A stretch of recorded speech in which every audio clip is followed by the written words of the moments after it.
Oh, Star Wars Episode 2 Attack of the Clones. Are you telling me that that's the next instalment coming in September of Cinema Swill, exclusively to $5 backers over at patreon.com/cinemaswirl? Yes, I am telling you that. I'm also telling you that those $5 backers will get access to every episode of Cinema Swill, a podcast series where Kevin and I review some really bad movies, plus Reverse Swill, where Kevin and I reviewed Casino Royale, some bonus Q&As and a bunch of other fun bits and bobs. To find out more, head to patreon.com/cinemaswirl. Right, let's get swirling.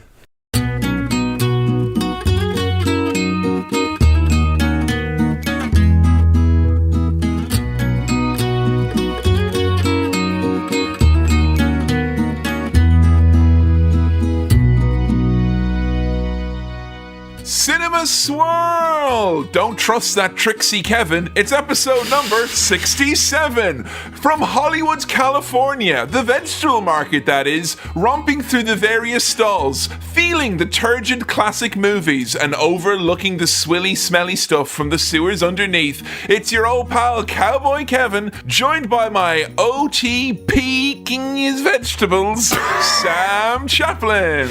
Onion, turnip, parsnip. There we go. That's me. Hello. It's nice to be here in the Hollywood's vegetable market. Yeah, I'm sorry I've made everyone nostalgic for vegetable markets and whatnot. You know, it's just the way it is. Sam, how you doing today? I've obviously mentioned vegetable markets because we're not just in Hollywood. We're in the bloody East End of Hollywood, the East End London gangster movies. Okay, yeah. I'm doing good. We had a heist vote, didn't we? Had heist-related films. Hoi, come here to me. Stick 'em up, huh? Well, I did stick up the choices on the Cinema Swirl Facebook, and people were voting in droves. This was a popular vote. Lots of people getting involved on this one. We had The Usual Suspects. Oh, yeah, so who was in there then?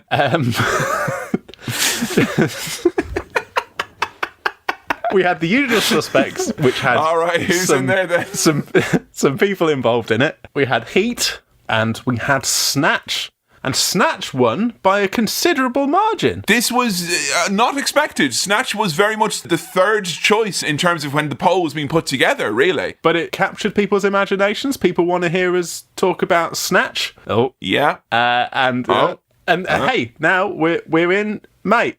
We are in the East End of London, and it is Guy Ritchie time. Proper gangster films, which we'll be getting into very shortly. Now, I know we've had a lot of votes recently in Cinema Swirl. It feels like more often than not, every vote in Cinema Swirl now seems to be an unexpected outcome of sorts. Yeah. Which obviously speaks to a growing gulf between us and the listeners. We don't know you at all, right? Well, I was sitting here thinking, right, The Usual Suspects, you know, of the heist movie genre, like The Usual Suspects and, you know, and Snatch. We also had Heat in there as well. Now, I genuinely thought what had happened was that there was a group of people who were like, no, don't do The Usual Suspects because it's got a lot of wrong-uns in it. And we were chatting beforehand. The director's a big wrong-un as well. And all I'll say is, we're not going to say we'll never do those movies. But if you expect us to do them and not mention the overt fact that there's a big wrong-un in it, it'll probably pop up here or there. And I couldn't decide whether or not it was some sort of a anti-wrong-un faction or pro-wrongin', don't let these two scathing critics tear down my problematic phase faction. And I don't know what it is. Either way, Snatch did win. I like to think that the Cinema Swirl universe, with their own thoughts and feelings, are trying to push us away from having to deal with the wrong-uns, you know. It was a choppy waters, I think, would have been the best way to describe reviewing that movie. Sure. Look, it would have been interesting. It would have been interesting. But am I glad that we don't have to do it? Yes. Yeah, I mean, we just had Blue Velvet, so that's one sick psychopath we've already had to deal with recently, and that was fictional and tough enough, so we'll leave it for one moment. I will say, though, I literally spent all weekend going around the house practicing my Al Pacino impression because I was convinced Heat would win, and I realised, I thought I'd done a decent enough Scarface, but my real Pacino was like a 4.5 out of 10 at best. So all weekend, going around, listening to old Al Pacino interviews, listening to other people do impressions of him, describing everything in visceral detail, and none of you'll get to hear it now, so there you go. Maybe just a little bit for the people at home? I love I love I love this movie. That's as much as I can go. Actually, you know what? Can you bleep at least half of that? Because I don't want people getting it all for free. Well, it's a real shame that Heat didn't win because I feel we've missed out. Okay, I'll give you one more. Sure. There you go. That's only a little bit, isn't it? It's only a little bit. That's all, though. Yeah. That's all. You don't get it. We're doing East End London gangster. Yeah. Sam, Guy Ritchie, have you seen anything or have you avoided us Lock, Stock and Smoking Barrels? I haven't seen Lock, Stock and Two Smoking Barrels. What? I know. I'm aware of Guy Ritchie. Have you even eaten a Yorkie? Huh? Not for a while. I bet the crisps you eat aren't maximum enriched for massive flavour. I eat those thin crisps that you get. Yeah. Bet you couldn't handle a cured meat stack that comes in a special black shiny wrapper with bright red font to indicate its manly spiciness. I bet you wouldn't even eat one of those. Are you talking pepperami, the extreme one? Pepperami, the proper blokes edition, yeah? Yeah. Like, this is basically like eating a Yorkie made of spicy meat, all right? You better prepare yourself. I'm trying to have a little look through the filmography of Mr. Ritchie to see what I'm familiar with. I'm interested to see how many of these I have actually seen. So we've got Lock, Stock and Two Smoking Barrels. Yeah. You've seen that. We've got Snatch. We've got Swept Away. Oh, that's the Madonna business. No, definitely not. That's basically kind of like Guy Ritchie entered into the film scene with all the pomp and circumstance of New Labour. And that very much right there, that was the Iraq War of his movie film career. So, it tangled up in a knot of bad intel and bad public faith that he never truly recovered from. I can just see on the side in notes, Golden Raspberry Award for Worst Director, nominated for Worst Screenplay. Oh. Now, I knew of his involvement with Madonna. They were in a relationship. Was this a Madonna vehicle? I'm pretty sure it was. And because it was the culture around at the time, I do remember the film critics of Loaded and FHM had a thing or two to say about Madonna's involvement in that. All I'll say, it was far from pucka. That's all I'll say. I don't think I've seen any of these. So we've got Revolver, Rock and Roller. Yeah, geez, I saw that on a plane. Those new Sherlock Holmeses that he did. You know what? I'll stand by those. Okay. You know what? Yeah. I'll stand by. In a world where I'm actively defending the League of Extraordinary Gentlemen, yes, on DVD, I will stand by those movies. The Man from U.N.C.L.E. No, that was a wasted Saturday. King Arthur, Legend of the Sword. Coming to Cinema Swill near you. And Aladdin, the recent live-action Aladdin was Guy Ritchie directed. Oh, yeah. Wow. You can just cut out the bit I said earlier about Cinema Swill because I don't want to do it twice. So, turns out I haven't seen any Guy Ritchie films, but I feel like he was a big part of British culture, that lad culture. He was in the papers. I knew about him in the early 2000s, late 90s. Guy Ritchie and most of the lads, so to speak, would look at you now and think, oh, Sam Chaplin, he's going to have an awful adequate amount of tea in him because he's a mug, mate. Yeah, because he's not watched any of the proper gangster movies.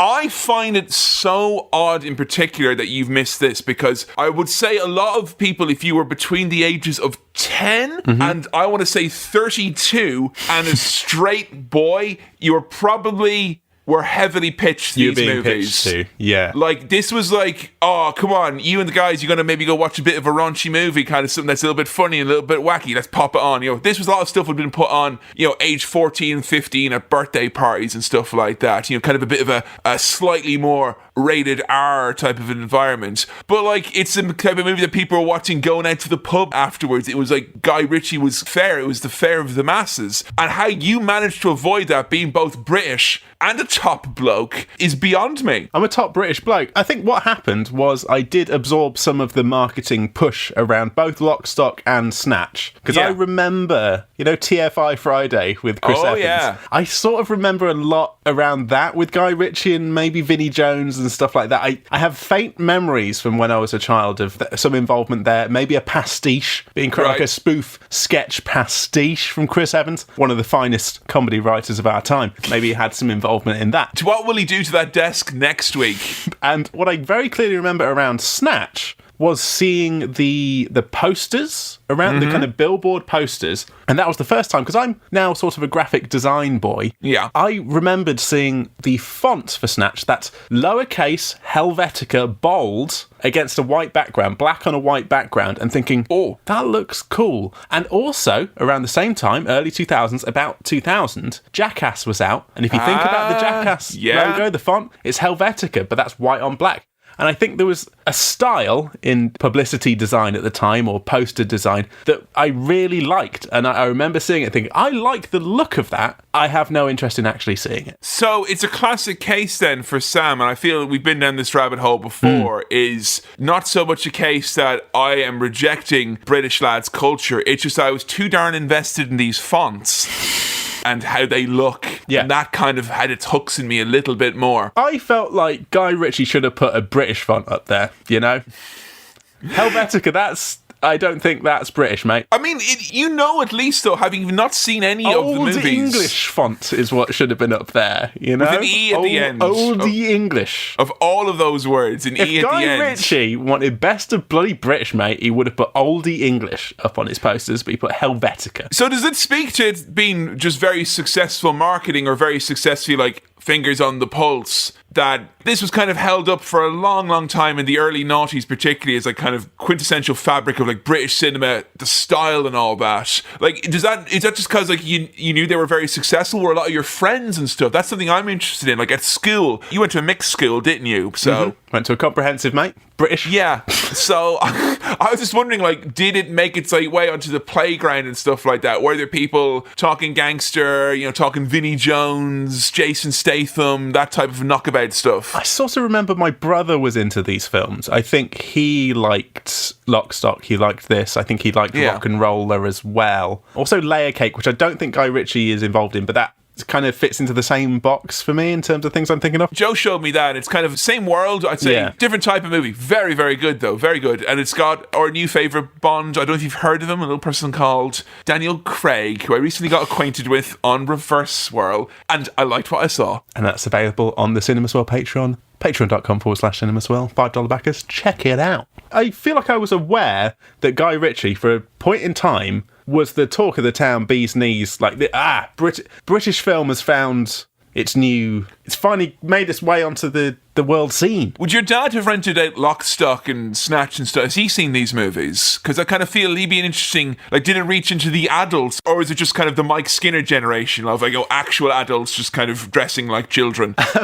I'm not sure with my dad. It's hard to get a full handle on my dad's film taste. It'd be a private movie watching. He wouldn't watch it now with the boys and the wife now, would he? He'd be sat down. I'm not sure. I'd have to find out. But I don't remember him being, raving about any of these films. Interesting. Yeah. I mean, I remember there was a general sense with like my parents and such that these were very violent movies, very distressing and kind of like making light and And I think part of it may have been, maybe people don't know this, during the 80s, my parents briefly, when they were like early 20s, they emigrated to London and they lived there for a couple of years because there was literally no jobs where they were in Ireland. And they lived kind of on a slightly rough and tumble side of London, let's just say. And they saw a lot of things being Irish that they probably wouldn't have seen otherwise, or other folks wouldn't have seen. And I think they always viewed East End gangsters and the gangland stuff that goes on as not fit to be making fun of as an Irish person, which has always been strange to me because I joke about it a lot about the kind of sense of Irish nationalism that I grew up with in my all-boys boarding school and whatnot. But to say that there was strewn with contradictions and,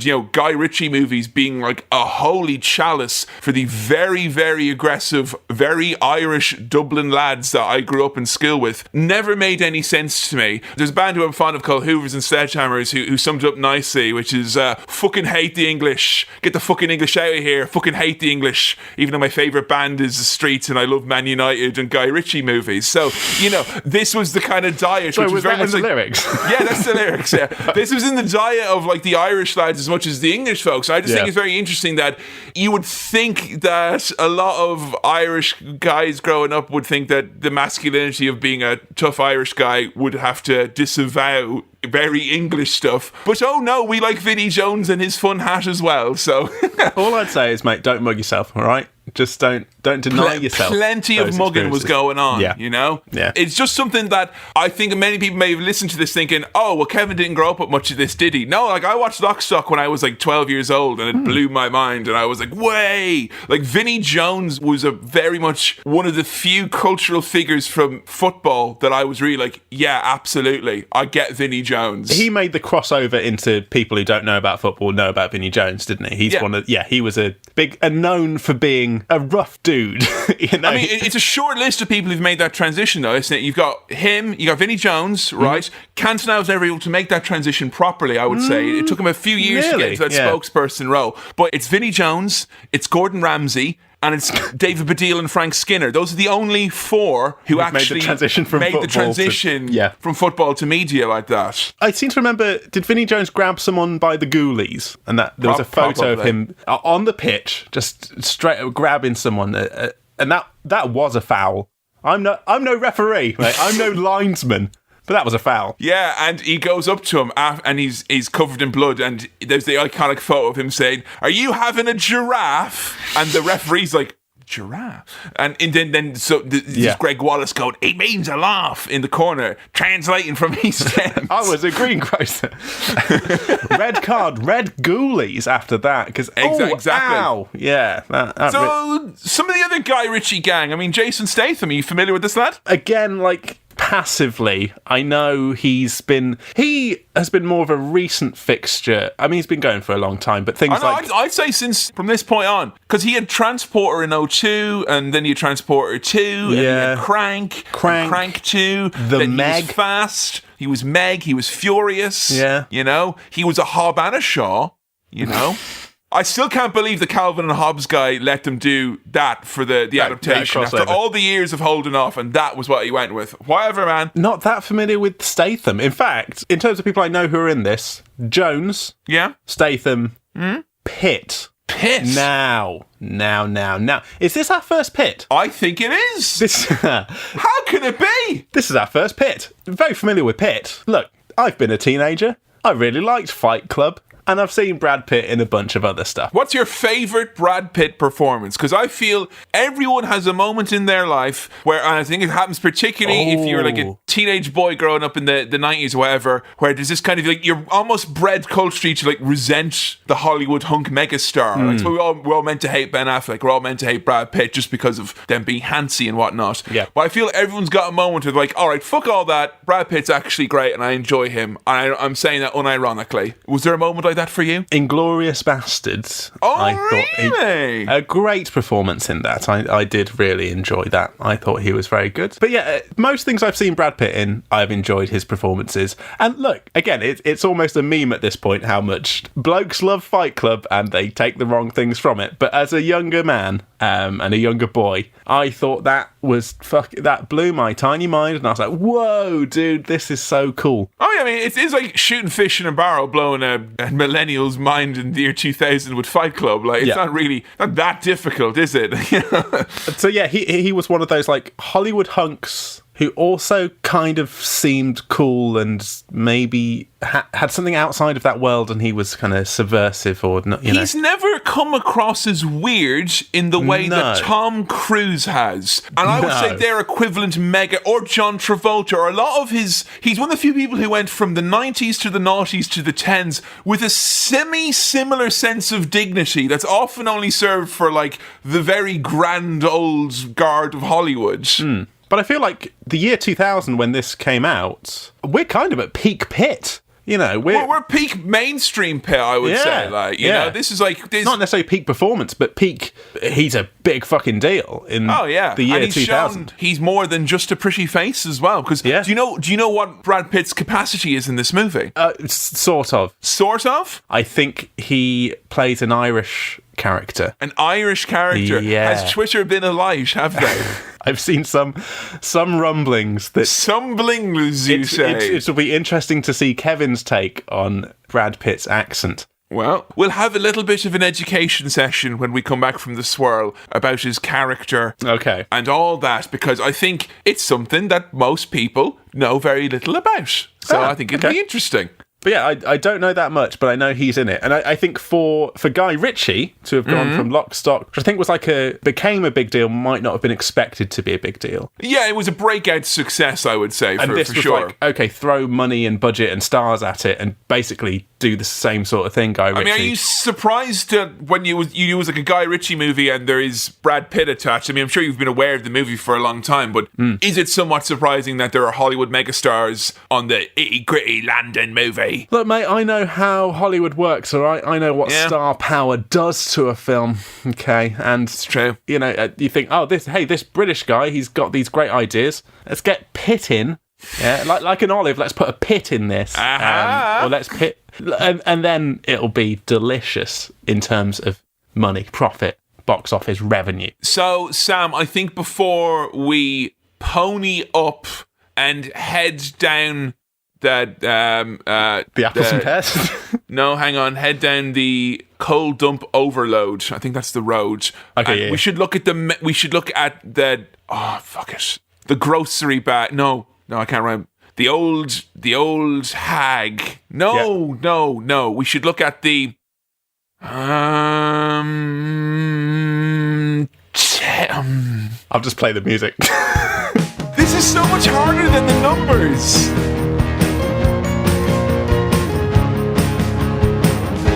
You slag. It's the mailbag. You were right? holding out on me the whole time. We're here in the mailbag. I should have. Outside there, he's got the charming exterior of a Nottingham Ranger, but deep down, he's got the skirl of an East End greengrocer. I knew it. Welcome to the mailbag. Look, all of these questions here, and you can send in your questions to cinemaswirl@gmail.com. That's cinemaswirl@gmail.com. All of these questions have come in from that very same email address. So, boom. Proper, mate, is what it is. Proper. I thought, seeing as we're doing a British film, we'd have proper British emails, all right? Exactly, you know? Yeah. British invented email. Exactly. Okay? Not social media, which has come from abroad. We do bloody British email, all right? Her Majesty's email service. Yeah, exactly. Here we go. Our first email here comes in from Christian, who writes, "Hey guys, if you had to relive a single moment every day for the rest of your lives, would it be Sam's, it's a man moment, or Kevin's, gotta do a really bad wee while delivering the mail moment?" And I think what this question really is a kind of harrowing experience ranking thing here. Like, who it's had the kind of worst experience?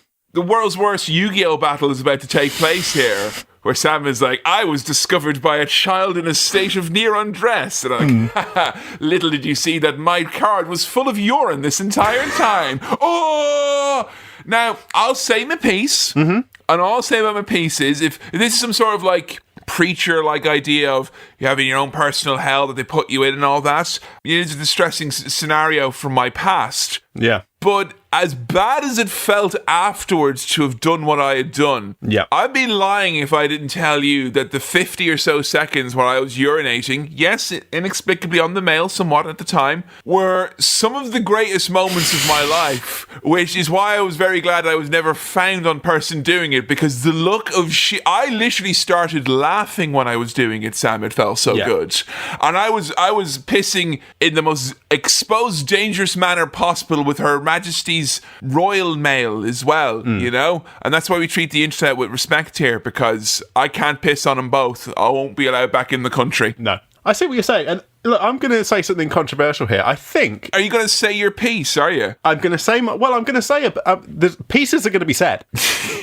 I think you'd be hard pushed. Now, I'm already thinking about how this is wrong. You'd be hard pushed to have a bad time urinating. You know what I mean? Yeah. Like, the experience of actually weeing is consistently good. But now I'm like, oh, wait, there are times when it's not. There's been times when it's been at least a suboptimal experience. Yeah. It's not... Look, Sam, I see you're pissing, but it's no sneezing. I mean, don't try and... You know, it's not the same party. Like, if it was going to a semi-impressionable body experiences concert or whatever, there'd be a special velvet rope for sneezing to go into, and pissing wouldn't be... It'd be invited, but wouldn't be allowed in there. But there's something glorious about really needing a big wee and then finally having that wee. Whatever the circumstance, it's a good feeling. And, you know, if you happen to be desecrating a long-standing, hated rival country's precious mail with your awesome Fenian piss, then, yeah, go ahead. But would I want to have that experience every day? But that's compared to my experience of trying to have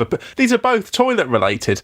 Trying to have a nice poo, again, great. But being discovered by a child's head popping under a toilet cubicle every day. And you know what? There's so many permutations of that could make it even worse, I think. Oh, like a Groundhog Day type thing where Like,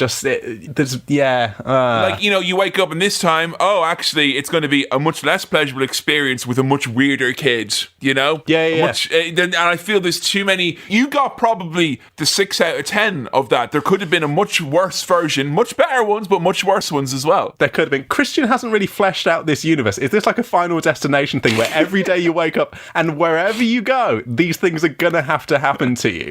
Like, you could be not delivering the mail, but somehow you're going to need to piss on something important. Yeah, of large documentation somehow. And I'd be trying to, sneak a poo somewhere, and just a child's head would pop out. But look, I just want it to be known, anyone who's listening thinking, well, he sounds like a pretty cool dude pissing on the mail, right?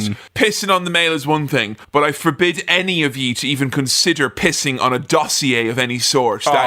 Do not piss on a dossier. No, do not. You know what I have realised? In Cinema Swirl's history, there are some episodes that people just miss out because they haven't seen the film. If you've missed the ones with these stories, then this is going to make no fucking sense. So, what do you mean everyone's not checked out our Blue Velvet episode? What are you talking about? In fact...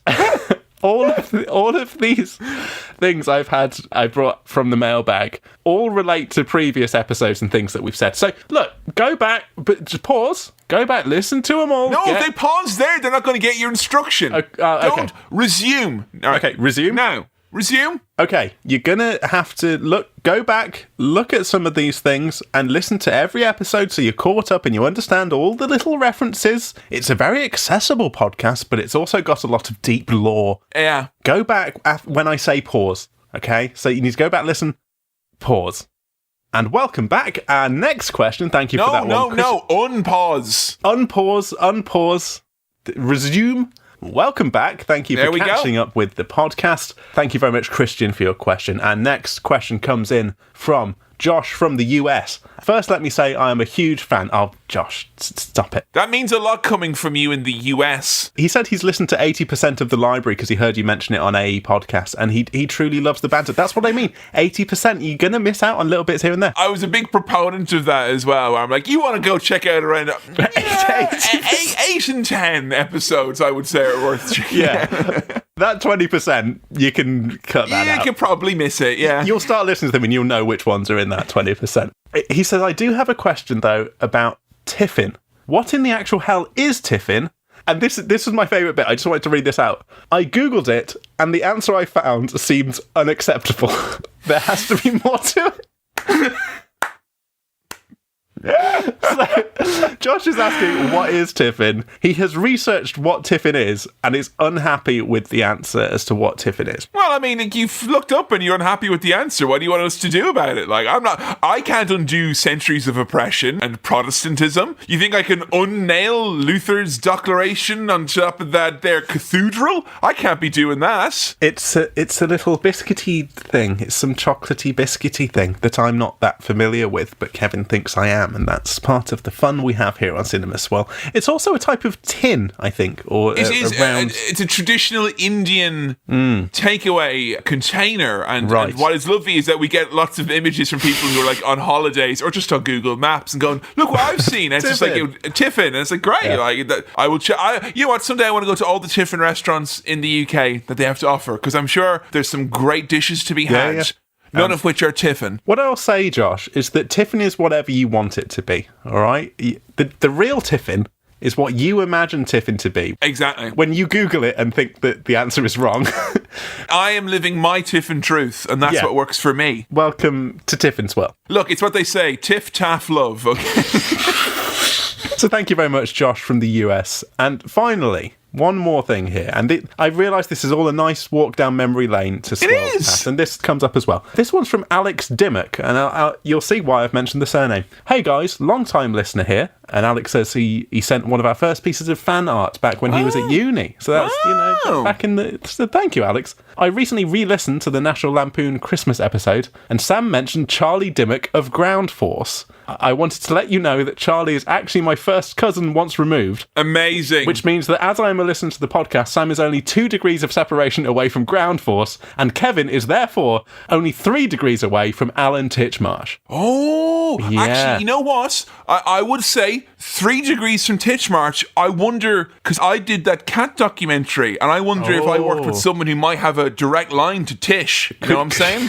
Could you get closer I think I may be closer in the orbit. I need to find out. I mean, don't get me wrong. I'm delighted with my 3. If I can get 2, Oh, yeah. you know? And imagine the connections from Titchmarsh to other people, you know? Imagine his circle. Imagine where you can go from there. If you get to Titchmarsh, where do you go from there? Well, imagine his circle. What you mean? Imagine the entire globe of the world. 'Cause that is what it would be. That's how big a circle. Yeah. As a kid, Alex says he would consistently be asked if we were related, him and Charlie Dimmock. And now, as an adult, it never comes up because no one remembers Ground Force. I remember Ground Force, Alex. I remember Ground Force. Ground Force figuratively and literally laid the groundwork for the gardening genre, okay? Yeah. The walking pot, as I like to call it. All right, that genre was popularised by Ground Force. He also mentions that he doesn't feel like they were ever close enough that he could get her to make a garden fountain for either of us, which is, you know, fair enough. But thank you very much, Alex. Now, I'm trying to remember who was the burly bloke who would come and do some DIY and hit things with hammers. What was it, Tommy? Was it Tommy? Tommy? Tommy from Ground. Tommy with his big hammer? Tommy Hammer? Tommy Hammer.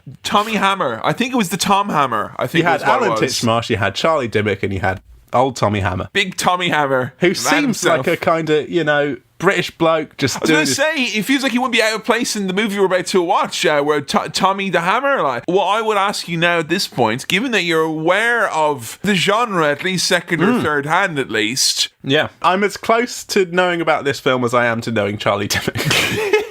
So, are you expecting laughs? Are you expecting tension, like thriller? Are you expecting big action, or is it going to be more kind of like suspense? I know there's going to be heists in it, you know that much. Like, what type of an experience? Is it going to be a very dramatic heist telling, or is it going to be a romp? What are you expecting? You know that little piece of footage that would roll before a VHS cassette, and it would say you wouldn't download a car, or you know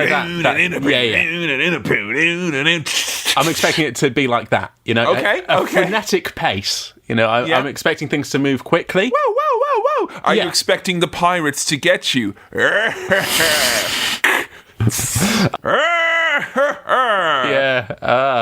away with his bucket of coals, you bastard. In terms of humour, I kind of think so. I kind of think there'll be a little bit of the, you know, the classic British wit in there. I mean, how could it not be in there, you know? Okay. It's just going to be imbued in the stew that will be this film. You're expecting wit, you're expecting a bit of action, you're expecting snappy, gritty. snappiness, grittiness, okay. Gritty, real. Are you expecting to have a good time? Do you think this is going to be something for Sam? You know what? To look at the poster and see that font, I think good time, okay? And something about this winning the popular vote instills some hope in me. You think that people are kind of wanting to show you a fun movie, basically? I would hope so, yeah. Is that why Blue Velvet won then, is it? And look, Brad Pitt, safe pair of hands, right? Oh, there he is. You've said it now. Safe pair of hands. Some say he's the Rylan of A-list Hollywood. He'll serve as well in this. So I'm thinking, I've got Pitt. I've got the backing of the Cinema Swirl universe. Okay. I've got Guy Ritchie, talk of the town 20 years ago. We've got Vinnie Jones, a ghoulie grabber, if there ever was one. How could this possibly go wrong? And mate, it is British. It is best of British. At the end of the day, mate, it is what it is, and it is British. So how could I not support this? All right, well, make sure now, before you get ready, you go up some Bisto Best gravy and you pour it over your DVD player. Have a big pint of it, knock it back. You crack open a nice cold can of pot noodle, and let's go do a cinema swirl.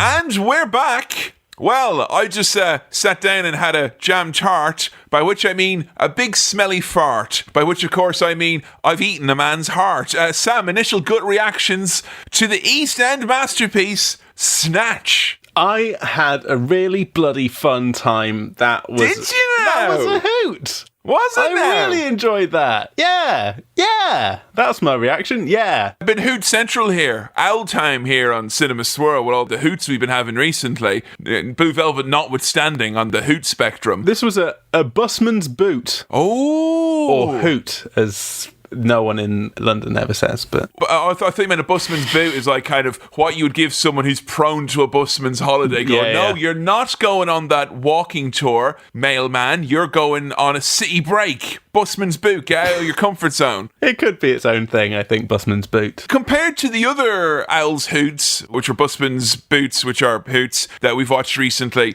is this a similar fist-thumping experience to like a Con Air or something like that? Or are we in different territories here? I think it's different. I think that this felt, and I have nothing really to back this up and I haven't thought it through, this felt very televisual to me. This felt like the kind of the giddy thrill of binging on a box set and just enjoying all the inner workings of... The characters were very spread around. There were a lot of characters all interplaying. Everything was kind of coming together. So I really enjoyed that in a kind of comfortable, eating all the nice Cockney goodies way. It feels... Right. I felt very full and happy. And Cockney potpourri, is that a correct term for Snatch? Like, variety of nice smelling, different shapes, colours, sizes, all walks of life coming together for a nice harmony that goes, smells best of British. You know what? After a night out... and a big boozy night out. Oh, a bit of potpourri after a night out. No, don't wrap it too tightly, please. I'm going to have a big whiff of this on the way home. And you go to, the takeaway, you get some chips, you maybe get a kebab, you put garlic mayo on that. And at the time, the enjoyment that you feel from that, not afterwards in the morning, but at the time, that thrill of just eating that's how I felt, I think. Okay, and is that type of a relationship with the movie, does that mean you are anticipating either some sort of figurative movie hangover, or at the very least some sort of figurative movie increased sodium levels, therefore I'm a little bit thirsty and irritable the next day in a way I can't quite put my finger on until someone points out to me at 6 p.m? There was definitely a feeling that, like, if I have too much of this, it's game over. Right. I was saying, next time you open a tall can of lager, just be careful, because you might see something you don't like in yourself. I'm like, I'm enjoying this. It's rich. It's very rich, and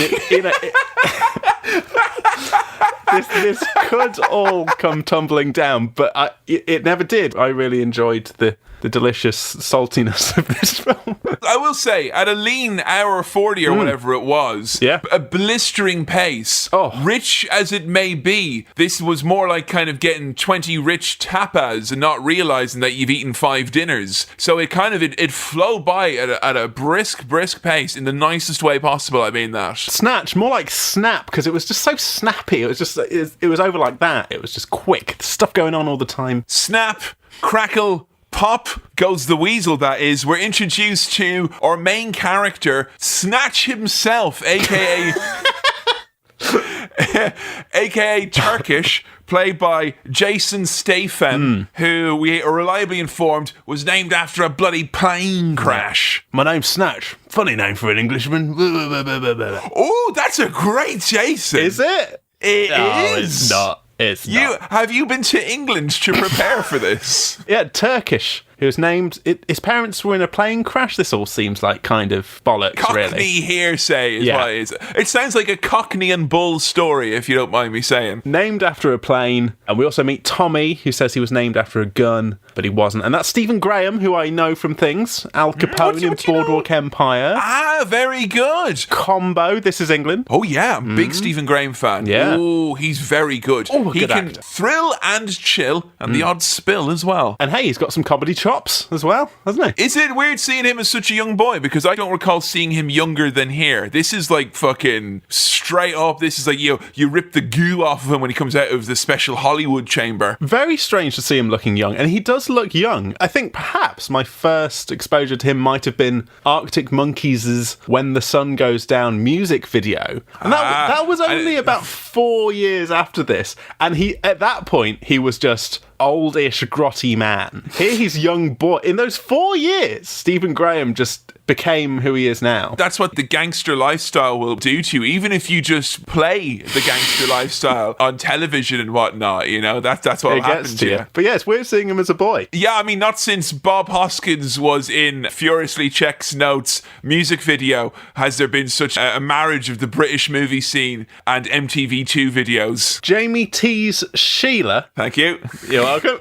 Long-time listeners of the podcast, you may save your emails and tweets. So we have a little bit of back and forth between these two lads who I could best describe as dressing like dads whose lives have come at them too fast from The Only Way is Essex. They're like, responsibility buddies, better get myself a big brown coat. Yes, you better. But, he's a bit of a plonker, but he is like my brother to me. We are brothers and we are friends. I am a boxing promoter.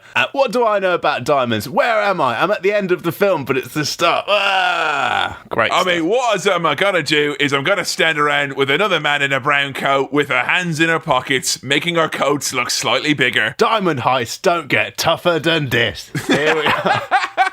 Well, you see, long-time watchers of Eat Well for Less know that Greg Wallace is trained for such things because he hides often behind the onions and the cabbages and whatnot. And they'll be like, who's that looking at me in Tesco? It's only Greg. He's been here the entire time. He's been here since item 1 on your list. He's been here since item 1. Now, a thing I really enjoy about this film is how much just pure style we get here in a filmmaking perspective. We get a lot of style. Maybe too much. Maybe it's over substance. I imagine people could say that some of the stylistic elements here are over-egged, to quote Greg Wallace.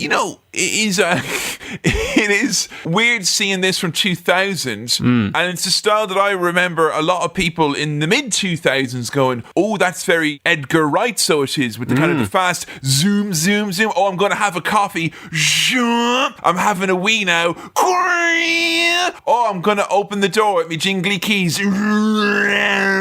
That THX type of effect. I feel like this has a young British cinema vibe to it that has carried on for a bit in other places. Very true. And of course, the director is a young man here. So, it works well. The credits popping up on these CCTV screens, actually in the world of the thing, we get the credits of who the actors are. As these Hasidic Jews, apparently, but they're just blokes dressing up, are going through the CCTV upstairs to somewhere. This is in Antwerp. We're far flung. We're going all over the place. Yeah, I will say in advance, this is a bit of a nightmare in terms of note-taking and keeping our place and whatnot, just because bang, bang, bang, they don't relay many of the points here. Because before long, we're not just in Antwerp with these fellows dressed up as Hasidic Jews. It's a straight-up heist.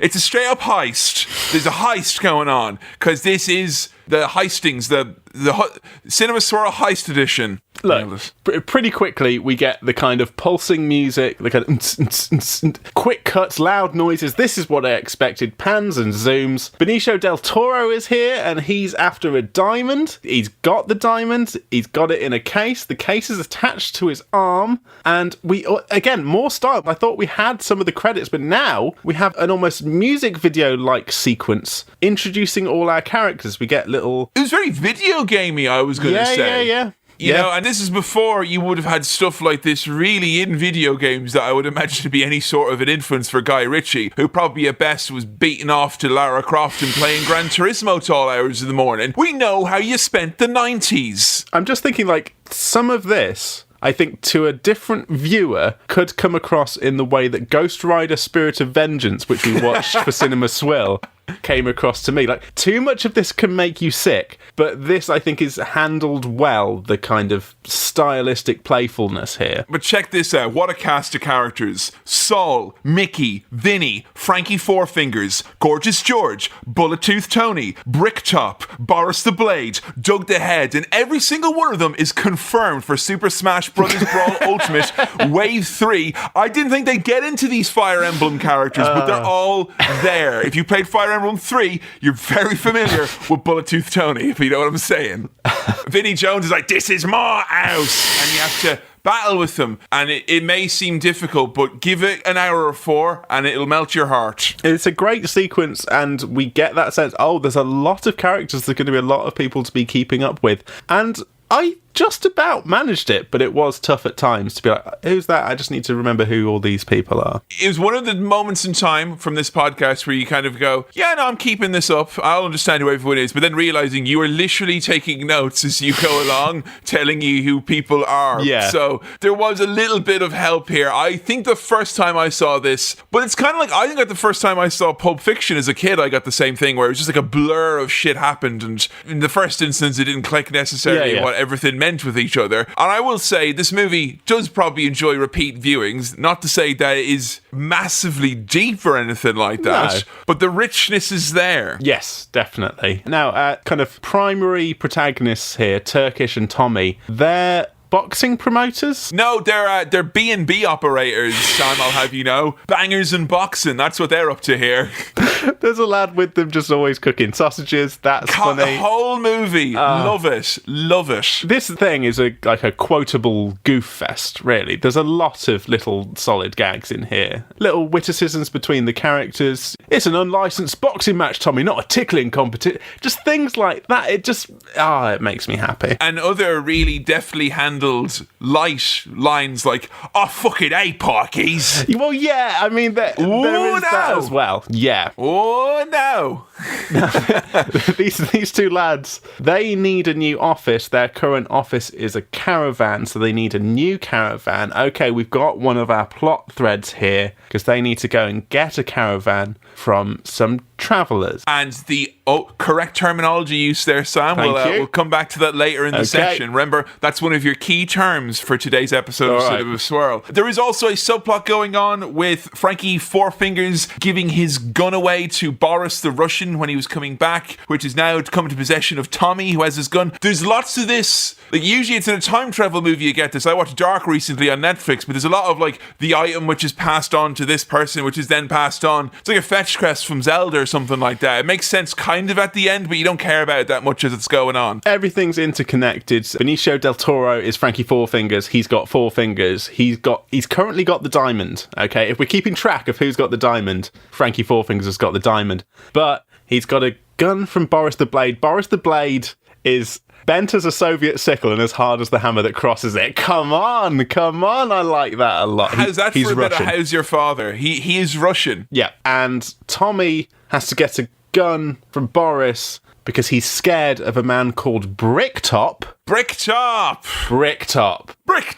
Oh, he's a scary individual. Oh, I've not seen the actor who plays Bricktop before, I don't think. Really? No. Oh, man. He's actually, you know what? He's shown up in some classic Alan Partridge bits. He was, I don't know if you watched Knowing Me, Knowing You. He's like he plays basically the same guy, an East End gangster who writes a tell-all book, and then Alan does the really like gaudy recreation of the crime that he's supposedly committed to try and like, prove that he's guilty of murder.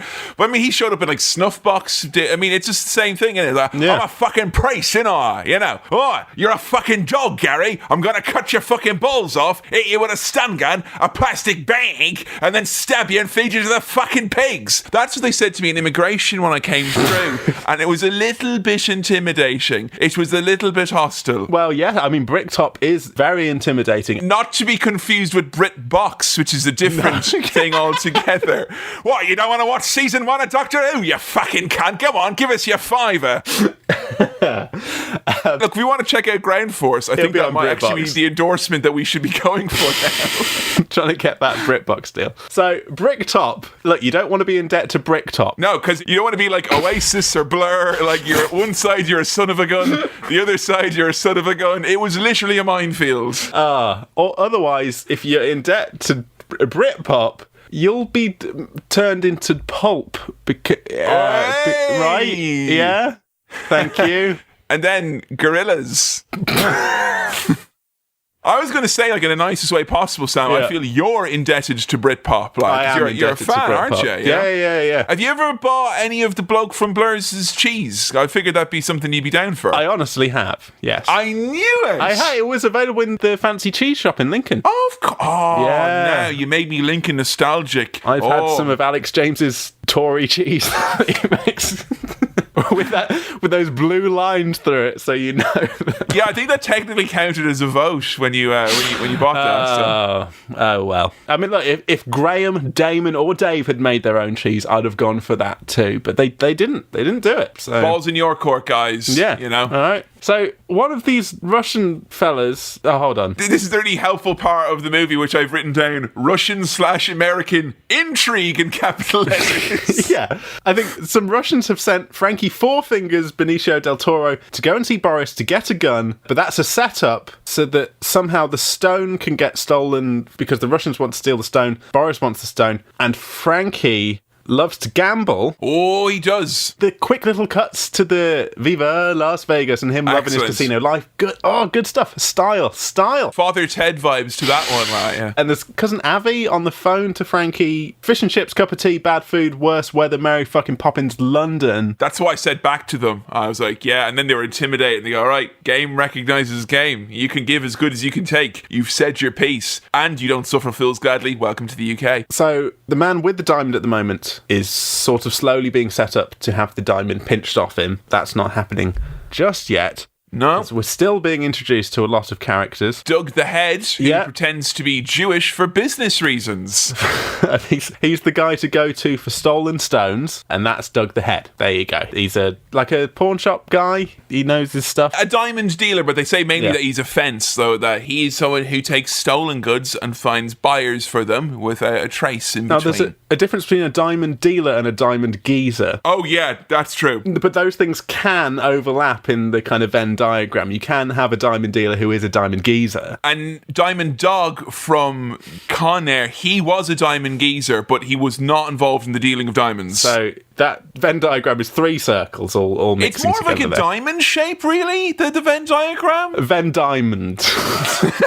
We've got a Venn diamond. Oh, God. Look, it's fast and you get lost. I remember having fun, and now I'm like, if I try and remember what happened here and which bits are actually important to talk about. It's all flashes, isn't it? It's all flashes. There's a fight going to happen in a couple of days. Gorgeous George. And there's a bookies that will take bets on this. And Bricktop's involved as well, so, you know. Bricktop's the kind of big boxing promoter, isn't he? Or he's like involved in booking these fights and things. He's booking the fights, he's taking the bets, etc. But he's crooked. He's fixing the fights, Sam. And Frankie Four Fingers, who's got the diamond, is sent to go to the bookies that will take bets for this thing. But that's because they're going to set him up and rob him at the bookies and get diamond from him. But he doesn't know that. A favour he's doing is to... As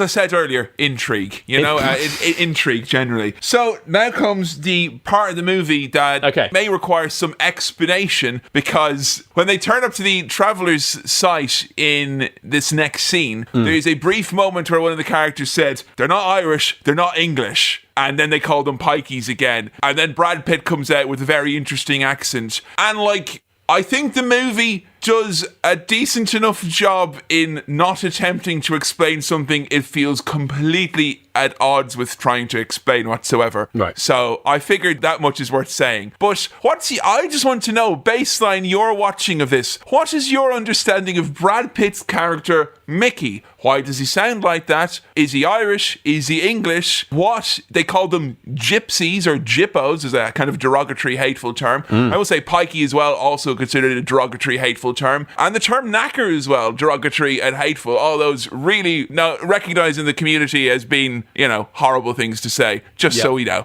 So now you're deferring to me to say... Just say what? What do you know? I just want to know. This isn't a judging thing here. No. I genuinely think no one in England knows this. I grew up around a lot of this because I grew up in the countryside in Ireland, so I'm more familiar with it than most. And I went to school in Dublin where no one knew fucking anything because they just called anyone who was poor or wore tracksuits, they called them knackers and made out that traveller. It's just an absolute mess that is never... So this is for people's benefit. I'm trying to help. I feel like some of the terminology that you mentioned there, I've heard that applied to different groups and peoples, and so it's maybe a bit confusing. But basically, I think my understanding is the travelling community, travellers, I know basically, like, they travel, caravans, campsites, nomadic, things like that. right? Yeah, and I thought they were Irish, I think. Or that's part of it, or that could be part of it, but it's also its own thing. Okay. I really don't know enough to be talking about this much. Just, you live in Nottingham now currently. You grew up in Nottingham as well, right? Yes. Was there any, because like where I live in Manchester, there are some traveller communities out the way a bit, and in Lincolnshire, I lived in a few places, there was no one there, similarly up in Glasgow, but was there many travelling communities, or are there anything of the sort near where you are? Is this something that you, like, did you hear about it all growing up ever? Maybe a little bit here and there, but not. Yeah. I haven't had much direct experience or knowledge to really know that much. You said you recognise some of the old terms that were thrown around there. Yeah, I think one of the ones that you said, I don't want to repeat some of this, but one of the ones you said I've just heard kind of be used as a generic derogatory term. Yeah. In the same way that like chav is used. Yeah, like, I've heard it used in that way. The word chav isn't used in Ireland. I mean, I've not lived in Ireland for 10 years now, but that word we would instead have used, and particularly when I was in Dublin, it was all the kind of anti-traveller slurs or whatever. So it's a little bit confused because you feel, there's a lot of people who use that word or those terms, that are used throughout this movie. They use them to describe not travellers, just like poor people or people they consider to be undesirable or whatever. Yeah. So it can be a little bit of a muddly minefield. As to them saying that they're not quite English and they're not quite Irish, yeah, it's a little bit more nuanced than that, let's just say. First thing, gypsies or Roma travellers are ethnically separate completely altogether from Irish travellers. And in England, there are Roma travellers and gypsies, and there are in Ireland as well, but they're in smaller numbers, let's just say, and they're completely distinct, and they like nothing more than being confused with the different traveller population. No, they dislike it a lot. Anywho, the actual origin of Irish travellers, which you find in Ireland and in England, as depicted in this movie, and I was actually quite surprised when I moved to England that there were so many Irish traveller communities here, but they are considered to be an indigenously distinct group of people, right? Even though genetically there's been a lot of kind of confusion about are they related to the Roma and whatnot. Genetically they're considered Irish, but they're a distinct population because they have been a distinct population for like 1,000 years or something, so they're different enough genetically and whatnot. So there are lots of theories about where traveller populations have come from. One theory is that they were just Celts who never settled down. I'm talking like ye olden warlord chieftain times before you English came over and had a go at us, right? Also, they're believed to be that they could have been the descendants of Irish people who were made homeless when Oliver Cromwell and the gang came around here and made a large population of people in Ireland homeless. Right. There's also people who believe that they were a distinct population that emigrated at another point in time and just kind of went about their own business. Anyway, loads of folks came over into the UK, mostly England, from Ireland, from traveller communities after World War II and after the famine as well. After the famine, because there was lots of people dying and it was one of the few ways to try and start a new life. And after World War II, because you needed lots of labour, cheap for roads and stuff, and not have to provide accommodation, Anywho, they're a long maligned group of people who have probably fared, as you've no doubt seen, from a lot of quite shitty representations on television. Yes. I'm sure you've seen your fair share of Channel 4, 5, etc. documentaries advertised. I've seen bits and pieces, yeah. And all I will say is that even though their ways are very different,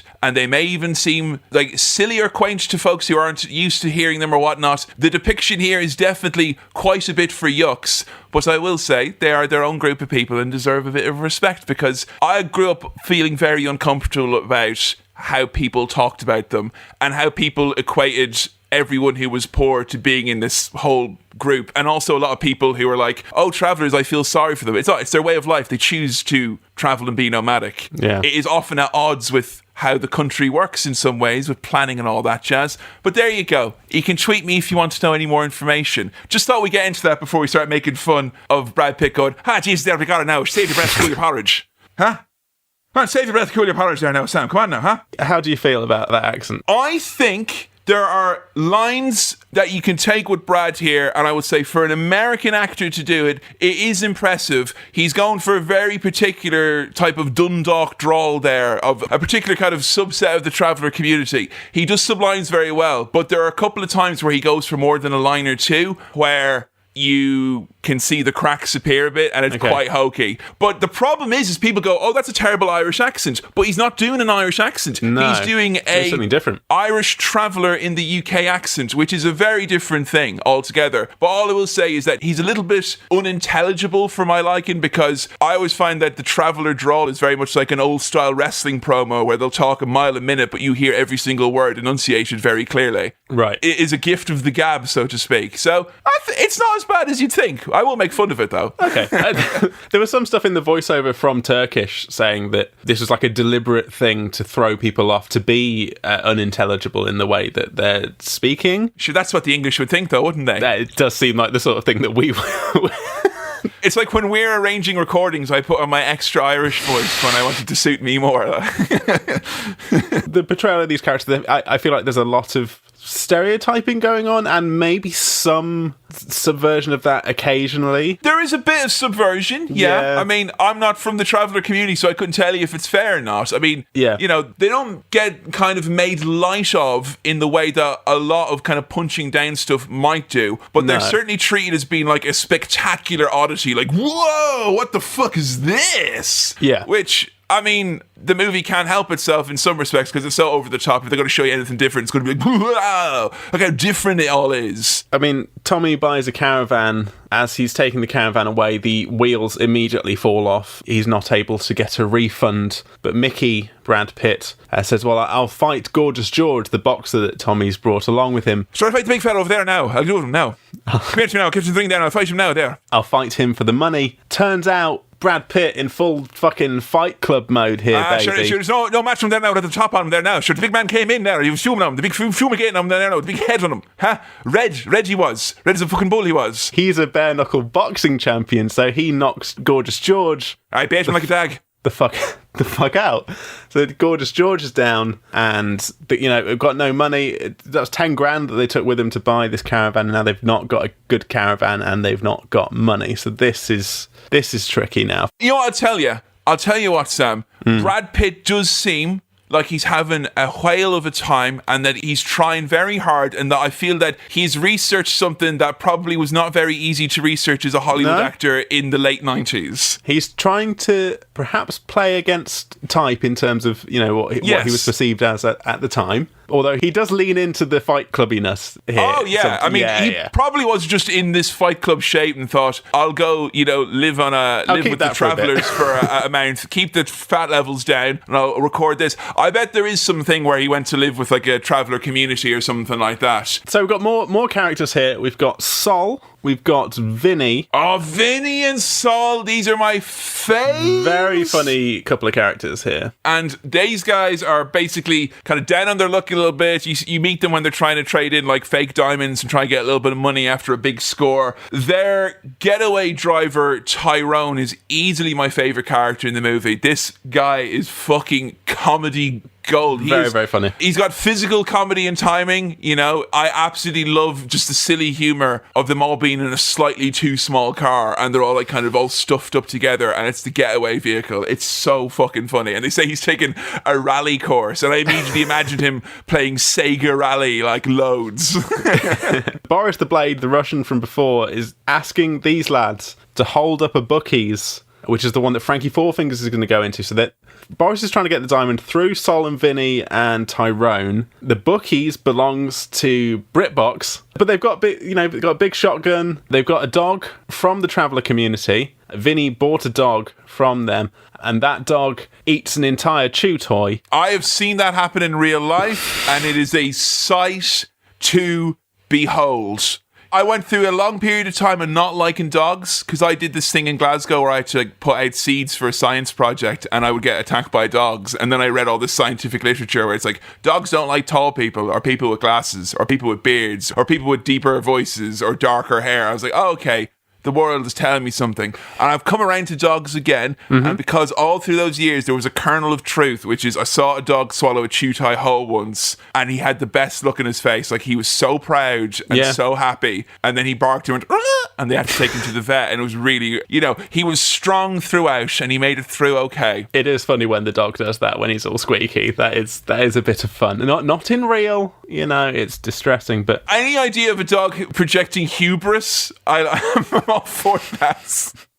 So we've got those characters. I think they're great, and they're smart but also fucking idiots. They get into so many calamities here throughout this whole process. High stakes japes. Tommy is now back, and he's got to explain this Gorgeous George situation to Turkish. Who took the jam out of your donut? You fucking took the jam out of my donut, Tommy. You taking the jam out of my donut. Can you say, and there's nothing the actor Jason Statham, hates more than the jam being taken out of my donuts? Please. And there is nothing the actor Jason Statham, hate more than the jam being taken out of a fucking donut. Fucking hell, I love this. This is great. This is fucking great. Look, that's my birthday present sorted. You can do me one of those. And Tom's like, oh, look, we'll replace the fighter. Who are we going to replace the fighter with? John the Gun? Mad Fist Willie? Unfortunately, Mad Fist Willie went mad and John the Gun shot himself. Oh, no! There we go.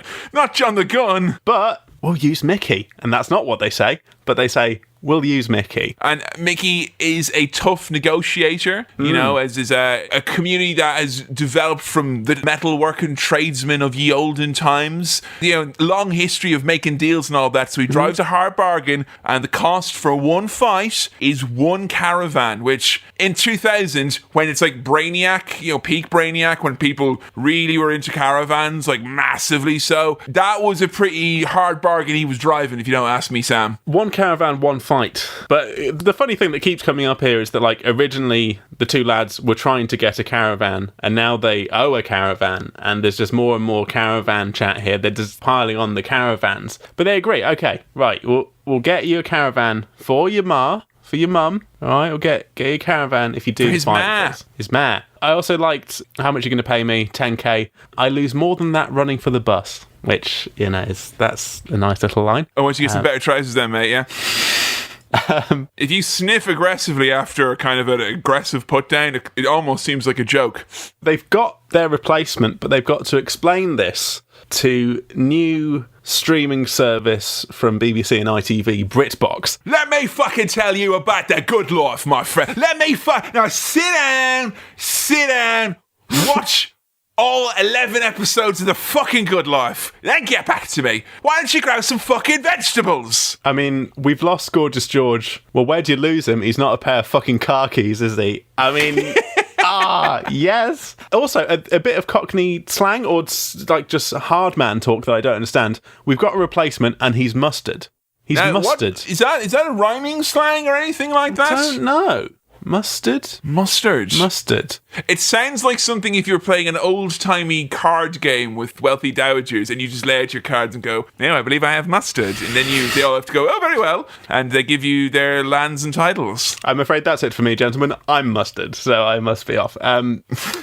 Bricktop, who is very acerbic, scary, says some scary things. There was a point here where he said something that sounded like a man trying to say something cool and grasping at straws, but still getting away with it because everyone's scared of him. It's we've got a replacement, he's mustard.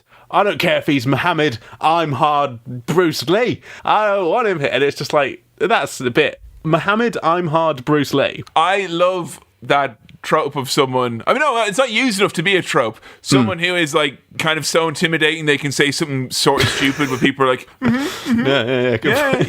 good point. Well said. So make sure your man goes down in the fourth. All right, I'll agree to this replacement shit, even though I'm taking bets on this, and that complicates everything. Make sure your man goes down in the fourth round. Sure, Mickey, what you doing now? Put me out there now on Skid Row, huh? You take me back down and put me out down on Skid Row, huh? No, save your breath, cool your porridge now. You put me out in Skid Row now, sure, I may as well go down there now to Skid Row. Oh, geez, you want anything out from the shop, is it? Because I'm just going around with Skid Row now, where my bags are now. Go on, see you later, so. Yeah. Okay, more characters transferring from place to place. We've got an American man, Avi. He's coming to London now, bad food, worse weather, Mary fucking Poppins, London. They're very concerned, essentially, that Frankie's going gamble because he is very prone to gambling. Because I think they're he's going to go to a boxing match or whatever it is, he's going to gamble. So Abby's on the way to kind of get involved in this and sort some of this out himself. Sol, Vinny and Tyrone and their squeaky dog are waiting to rob Frankie Four Fingers at the bookies. Oh, this is a beautiful scene. Oh, so they see someone go in and they're like, oh, is that him? I don't know. How many fingers did he have? I don't know. Let's just go in anyway. And it's no worse than when you begin the process of robbing something and then it turns into a mugging and the victim is yourself. I fucking love this. The woman behind the counter, as Sol tries to stick up the bookies, she's like, do you know who this bookies belongs to? And she just doesn't, is not intimidated by them at all. All bets are off. There's no fucking cash in the thing, is there? Because all bets are off. Like a bag of pennies, from one of the low-end betting pools, probably. She manages to nick the shotgun off them, so now they don't have their big weapon that they had before, and they're all locked in behind security shutters that have come up. So they're stuck in this bookies without any weapons and no money. Like, hang on, I'll get us out of here. And they shoot the door and it ricochets. He hits the bag, he hits his partner. It's just it's a fucking proper silly situation comedy, something that's, wouldn't seem out of place a scene like this minus the guns on a BBC sketch show in the 70s or whatever. It's almost sitcom-y, isn't it? It's slapstick, very funny. I could imagine this exact scene, but with the characters from Bottom instead, and it's still reading exactly the same. Yeah, and they get the guy who they saw come in, and he's like, oh, he's got 5 fucking fingers. He's not the guy that we need. But Tyrone, getaway driver, he's the one who has his shit together because he sees Frankie Four Fingers coming out of a van behind them and quickly bundles him into the car. Auxiliary viewing from all that rally driving that he's done. Yeah, you can spot he's checking obstacles. Exactly. Yeah. 10 and 2, yeah?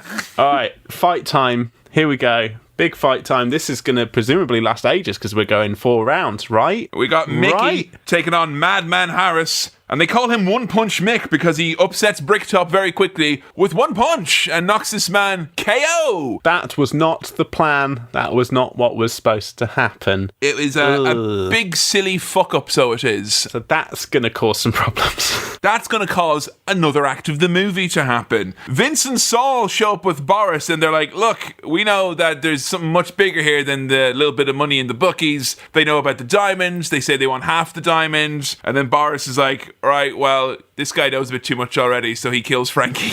Yeah, so Frankie's dead. I love that. I love that you got someone as big as Del Toro, and it's just like, yeah, let's kill him, halfway through the movie, whatever. Great stuff. And he's like, right, okay, you want half the diamond, but no, you're not doing that. We'll kill this guy. But they've put the diamond back in the briefcase that was attached to Frankie, and Frankie's the only one who knows the combination to the briefcase. Boris, cool as a cucumber, just fucking lops off Frankie's hand to get the briefcase to take that away, so he's got the diamond now. So the diamond is now in the possession of Boris the Blade / Boris the Bullet Dodger. That will come up later on, but Boris can't be killed. I think so. He's kind of got a Rasputin vibe to him or something like that. Which is also very video gamey now I think about it. And again, the movie from the East End to the travelling community to its lone Russian and to its Jewish characters spares no expense in reveling in all the excessive stereotypes of the time. It is it's exactly as bombastic as you reckoned it would be. Now, we have some visitors for Turkish. Bricktop has shown up and he wants a deal, and I quote, "The silly sods who blagged the bookies," which is a phrase I've been walking around all day just going, "The silly sods who blagged the bookies."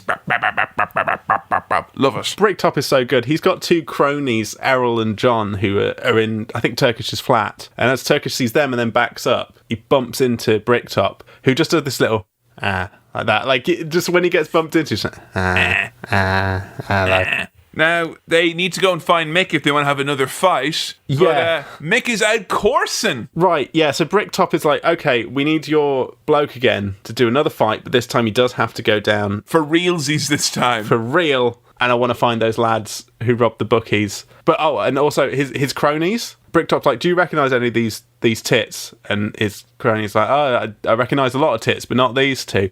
But then Tyrone, getaway driver, big lad, they're like, we know him. So, the cronies and Bricktop are on to Sol, Vinny, Tyrone. All right? Here we go. Here we go. And there's a scene that's going on where they talk about coursing, which is basically when you get dogs to go after a hare, which is a large rabbit-like mammal found in the UK and Ireland. Lovely, lovely, lovely big hairs. And it's very horrible because you get dogs. It's basically like you scare them out of their hole and then you chase them down and you kill them, and it's fucking horrible. It's like badger don't baiting. like that. It's like badger baiting, but somehow worse because it feels like an even more inappropriate animal of the farthing woods to take part in such a contest. Yeah. It's grim. And you've got that happening. They're showing the coursing happening as like Tyrone is being hunted down. I'd forgotten enough about this movie to be in constant fear of Tyrone being killed. I was like, no, my sweet angel. Yeah, so Mickey is like, if I win, I'll do your fight and I get a caravan. If I Another lose, caravan, an even bigger caravan. if I lose the bet, I'll do the fight for free.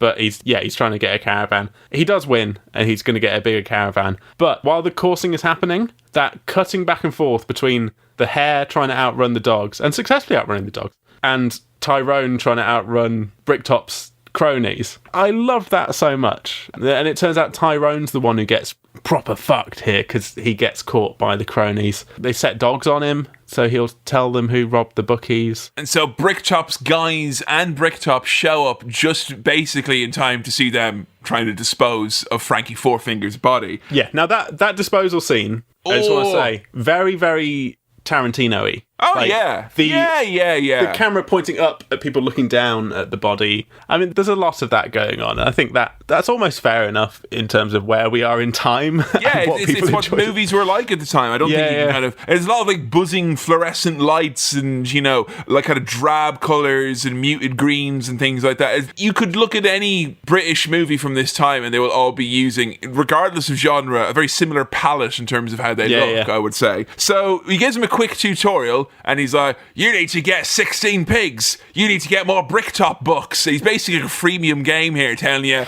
if you really want to get to the end goal, like you're going to want to, put in a little money up front to get my Bricktop deluxe gold case. But these two lads don't know who Bricktop is. But their mate, I can't remember the actual character's name, but he's played by Goldie. Do you know Goldie? Know much of Goldie? Goldie. No? Their mate, who, so we've got Sol and we've got Vinny, and we've got their other mate, and he's not Tyrone, but like another lad there. Yeah, he's kind of... He's got, yeah. That's a guy called Goldie, who was a musician, and he went out with Bjork for a while. Wow, and that's about all I know about Goldie. But Goldie's there as well. Goldie knows who Bricktop is. These other two lads don't. So there's just a man talking about pigs, and be wary of any man who owns a pig farm. Pigs can eat 2 pounds of uncooked flesh per minute. Hence the expression, greedy as a pig. And they're like, but who is this bloke? What's going on? He gives the famous speech then, doesn't he? Do ye know what a nemesis is? All sorts. Big eye roll, Oh, breathtaking now. Personified, in this case, by an horrible cunt. Horrible Me. cunt. I am an horrible cunt, me. Do you hope, when you age and you become an elder Brit, would you like to become this type of a one or more of an Ian McKellen-shaped one, or what would you reckon? Honestly, this type of one, so I can... Yeah, but a little bit more pointy. Yeah? I need to buy slightly bigger glasses incrementally over time, so that eventually I will just have these big old specs and look kind of scary. Right? I think, once you're getting back into restaurants, you could really practice this new persona. In a restaurant environment, you could really make that shine. Lots of clicking when you see your food is coming, you just click twice and you gesture to the table and you'll really feel like a Bricktop type of a character. So, Kevin, do you know who we've got now? Cousin Avi, the American man, is here, and he wants to track down Frankie Fourfingers and the diamond. Who wouldn't? Who does he get to track him down? It's none other than the hardest of the hard men, Vinnie Jones. Oh, yes. Bullet Tooth Tony. I mean, the flashback to how the origin story of Bullet Tooth Tony. Shot 6 times. Had 2 of them made into teeth by Doug the Head. So there's a relationship there. He knows Doug, Bullet Tooth Tony, Avi knows Doug, and so we're all together. But as the story goes, he simply had too much carling coursing through his veins that the bullets couldn't penetrate him. But when that 6th bullet went in, they only had a hat-trick scored at Manchester Stadium. And Alex Ferguson and Eric Cantona, well, they did more than a bit of celebrating that night. I haven't seen Lock, Stock and 2 Smoking Barrels, right? Yeah. But holy shit, Vinnie Jones is good in this. He has to do so little, and I'm not saying this is a bad thing. I want it to be known that I truly mean this as an ultimate compliment in the highest regard. I think Vinnie Jones is year Arnold Schwarzenegger, in that you show up, you do you, and we will make the movie around you, and we'll all be very happy with whatever comes. This is only his second film credit.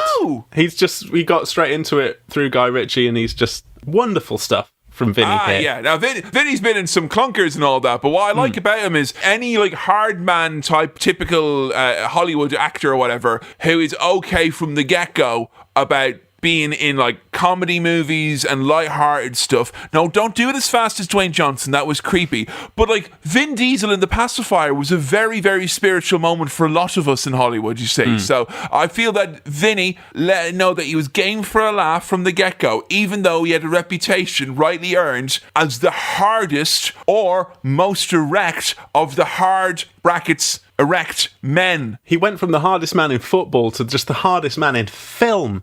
You know, and that's saying something. So Tony, Bullet Tooth Tony, he's chatting to Mullet, which is Spud from Trainspotting. I wrote down here, he goes after a Limmy improv story character. And the whole driving down the seat with this poor lad's head in the window, playing some music. I just kept writing down, like, God, Vinnie Jones is good. I don't know why. I think I know about the kind of idea of Vinnie Jones and him being like an hard man.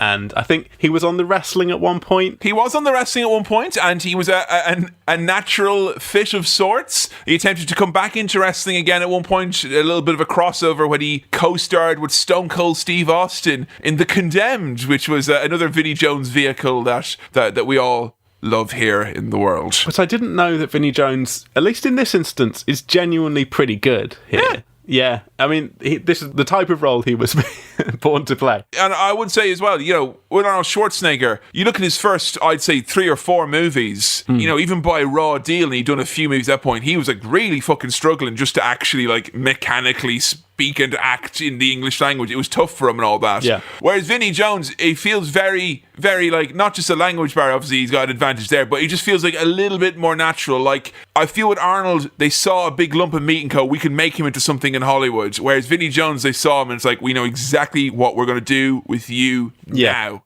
And do it. And he does it great. He's an authentic fit. So, they've tracked down Sol, Vinny, and now they know Boris is the one who has got the diamond. If we recall, Boris has still got the diamond. So, Bricktop, who is... Well, he's all kinds of pissed off, isn't he, still? He's upset. Most of the movie, he's upset, Sam, it's safe to say. He wants to make sure that Turkish and Tommy and Mickey all do what they need to do for this fight. And his way of doing that is through really yucky intimidation. He sends some lads to smash up Turkish's arcade. That's pretty bad. But also, he burns down Mickey's mum's caravan while she's asleep in the caravan. Now, if I were to want to encourage a fighter to do as I say, I don't know if this is what I do. No, it almost is so egregious when you read it out there now and kind of looking back at the sequence of events. And I know Bricktop's meant to be unhinged and all that, but it doesn't make a massive amount of sense, really, when you think about it. It makes enough sense to then later on be like,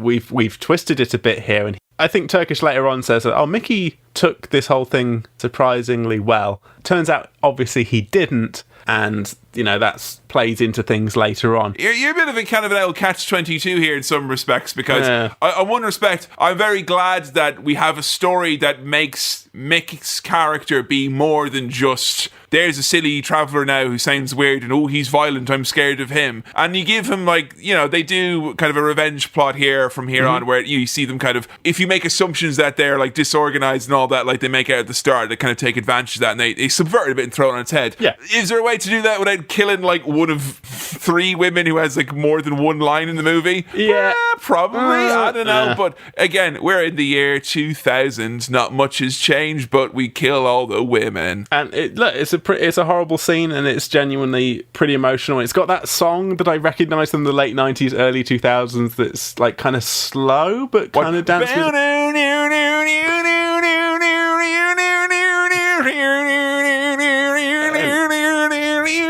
Yeah, and but it has a bit that's love you, love you, love you, love you.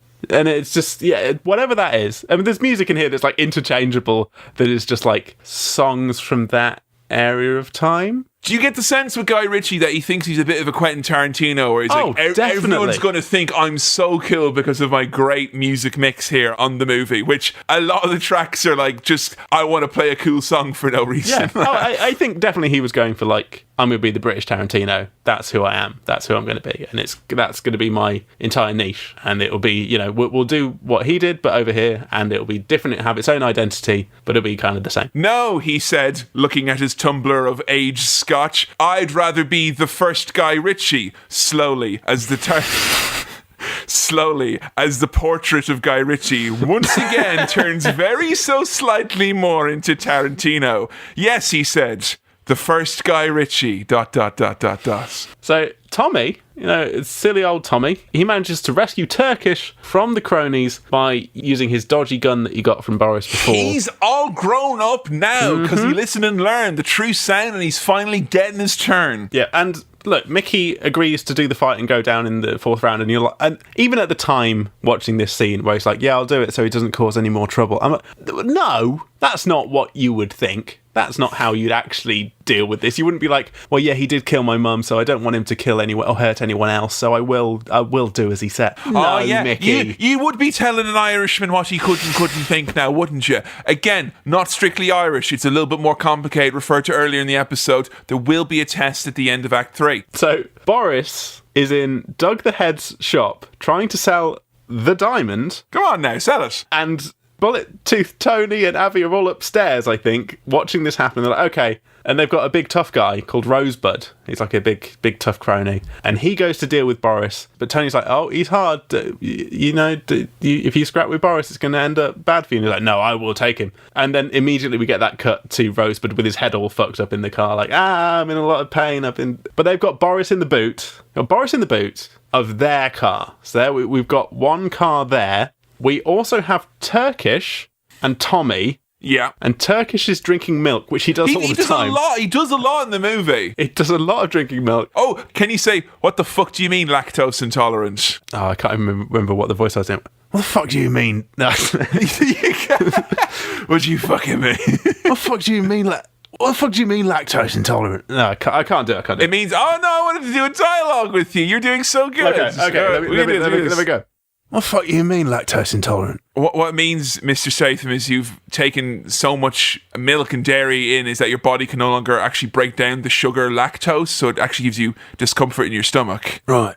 Who's taking the jam out of your donut, mate? Because you've taken the milk out of my hands. You can still have the jam in your donut, but you'll have to lay off them frozen pizzas, though. They'll no longer be allowed, Jason. I'm sorry. Also, why does Turkish keep mentioning the Germans? Because it's fucking England. You can't go 2 seconds. You just say the Germans every now and then, and it's a bit of fun. Don't mention the war, he said, after his 10th marathon of the one episode of the Faulty Towers. Don't mention the war. Don't mention the war, he said, in his fucking private room full of Nazi memorabilia. Don't mention the war, he said.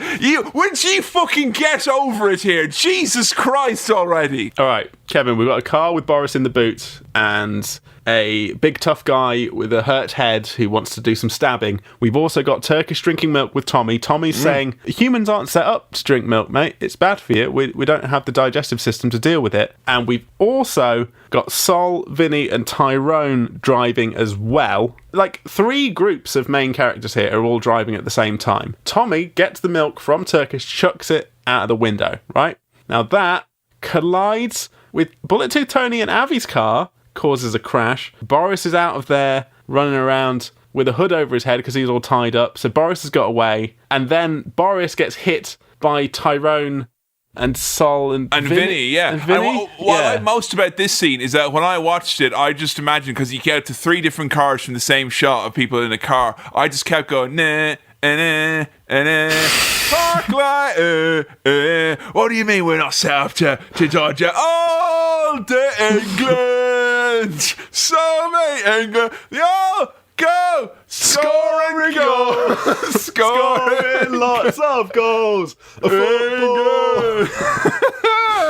Oh, wonderful stuff. Yeah, it was. I mean, Phil Daniels off of Park Life would not go amiss in this film. Oh, no. I mean, he could have been the titular character. You know, he could have been Turkish. Rosebud, big tough guy, has accidentally stabbed himself with the giant blade, so he's gone. And this was the point where I really fully started to not really be able to keep track of the carnage, and I think the film knows that a little bit. Oh, yeah. It's meant to be like... It's like so many of the Coen Brothers movies and stuff, which I think he is trying to do a little bit of here as well, where it's all the complex, weavy stories all kind of coming together, and, you know, you don't care so much about the how and where they got to this point, it's just about the consequences afterward, which are, you know, upended constantly over and over and over. It was perhaps easier to follow when we had all of our characters in separate places doing separate things, and now all those stories are suddenly weaving together and intertangling with each other. Like, Turkish has got this thing where they're going into a house to get something, and Boris runs in and gets a gun and runs off, and I'm like, I don't know whose house that is or what's going on or why, but okay, fine. They say to Tommy as well, they're like, look, you have to be careful because he's very, very tough and this guy's nuts.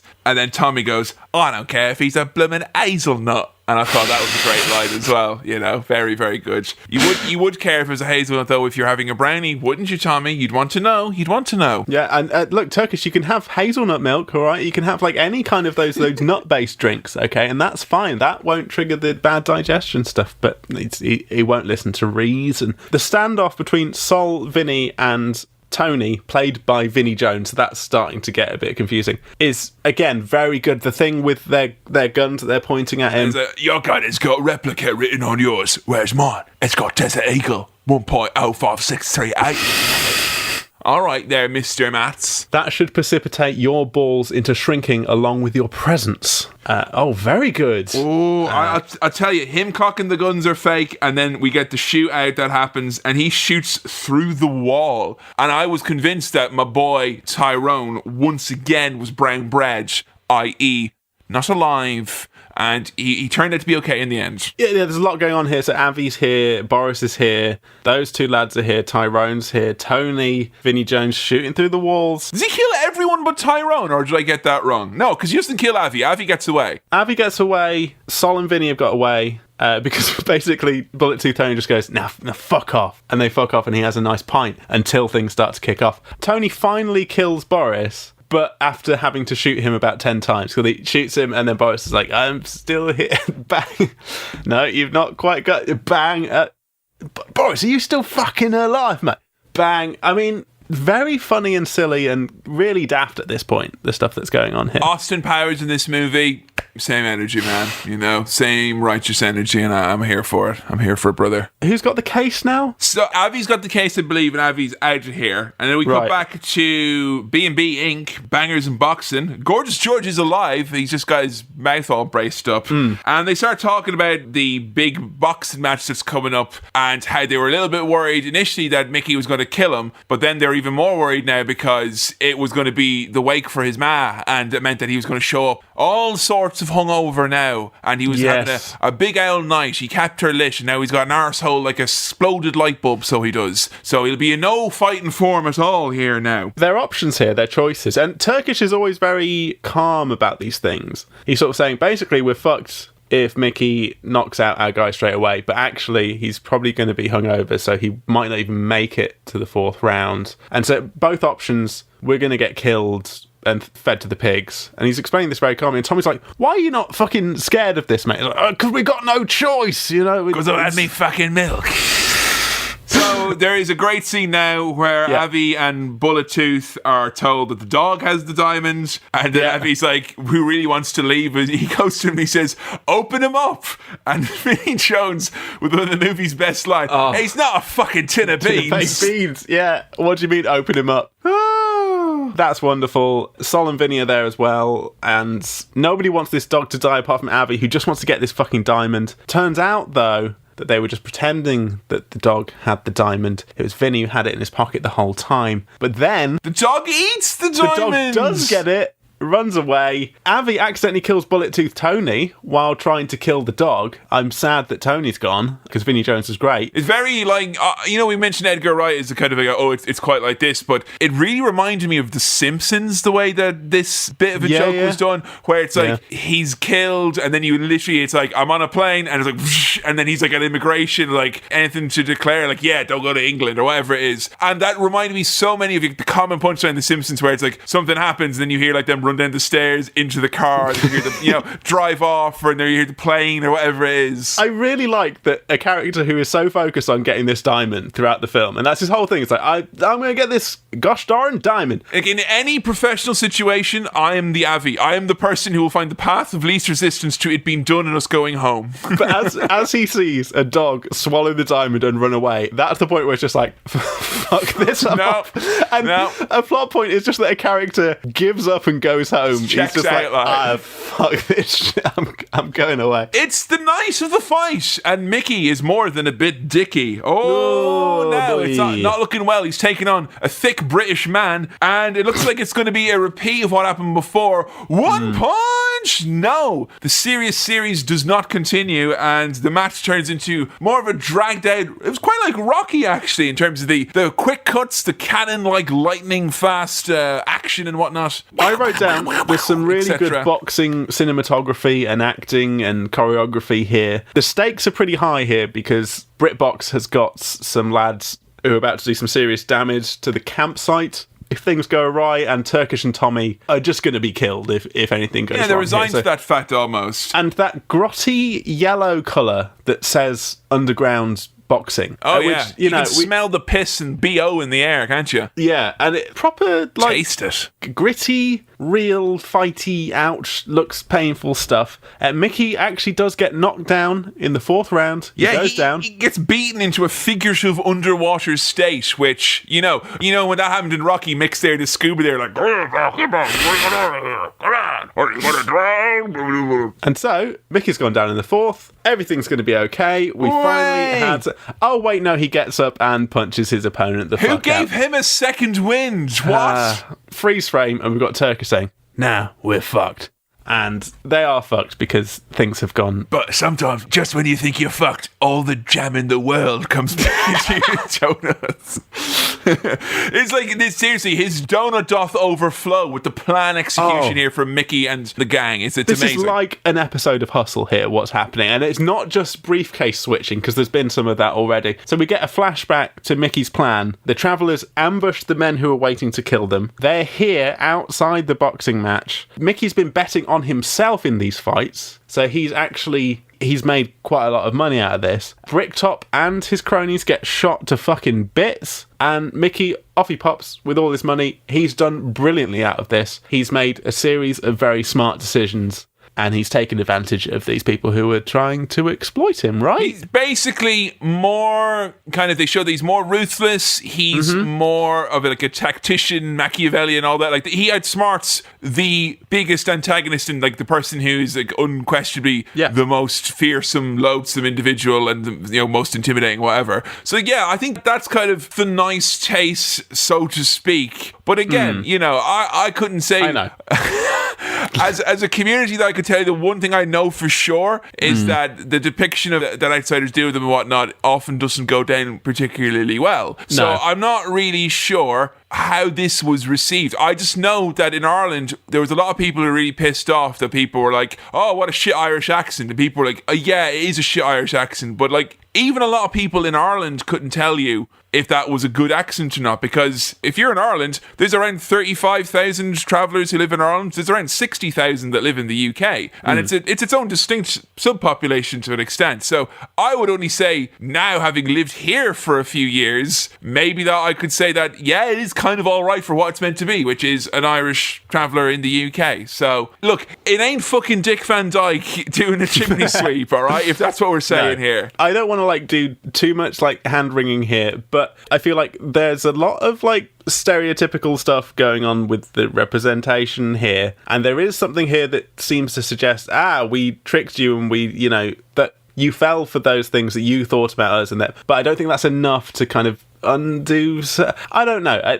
It's a complicated thing, and I'm not best placed to say anything about it, but it feels like it could have been a lot worse. And the characterization, I think, could have been just played off entirely for yucks and had like no redeeming. Instead, it's like qualities, 70% yucks. So, you know. There's a lot of yucks. Yeah. It is yuck again, based. all I'll say is, if you're going to cast Brad Pitt in your movie, you know, I'd rather him have a stab at this than try some fucking English accent and try and be a Cockney geezer, because that would have probably been traumatic for everyone involved. I'll tell you what, Sam, if you or the listeners are after a truly atrocious regional specific accent done by a big Hollywood megastar that is kind of like insulting in many levels, I would suggest checking out as much of Dr. Dolittle starring Robert Downey Jr. as will get you to hearing him actually speak. Because Sam, I didn't know he did. I am in awe at how bad it is. I knew nothing about what accent he does in that film. Is it? It's allegedly Welsh. Welsh. Oh no.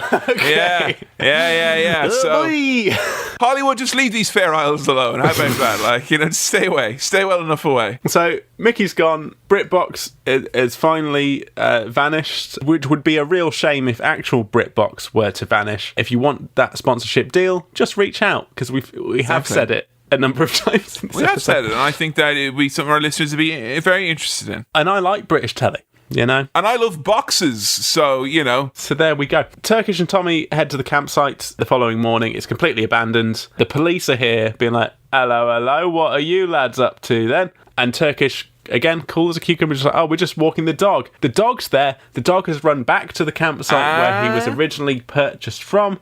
Tommy has to try and scoop up this fucking dog. We get a little bit of Sol and Vinny's situation as Turkish and Tommy are driving by. We just see that they've been arrested for having murdered a man with a missing arm in their boot. Yeah. So they're in trouble, those Big guys. trouble. They didn't get a happy ending. But happy ending for all dog owners, because you never know when they're going to puke up a little surprise, like a diamond. Turkish and Tommy have got the dog with the diamond. They've gone to Doug, who calls Avi. He's like, I'm coming back to London. He comes back to London, the end.